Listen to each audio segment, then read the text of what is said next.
وكذلك جعلناكم أمة وسطا لتكونوا شهداء على الناس ويكون الرسول عليكم شهيداً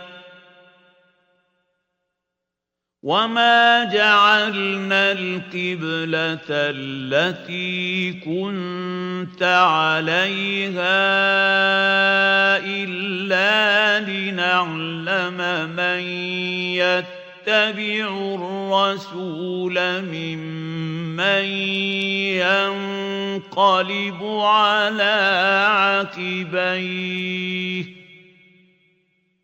وإن كانت لكبيرة إلا على الذين هدى الله وما كان الله ليضيع إيمانكم إن الله بالناس لرؤوف Rahim.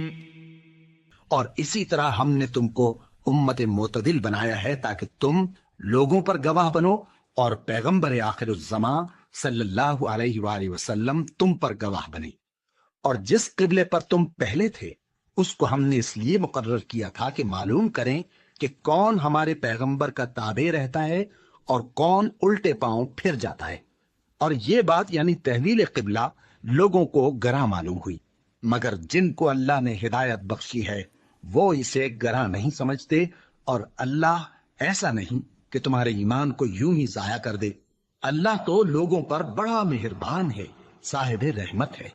And thus we have made you a just community, that you will be witnesses over the people, and the messenger will be a witness over you.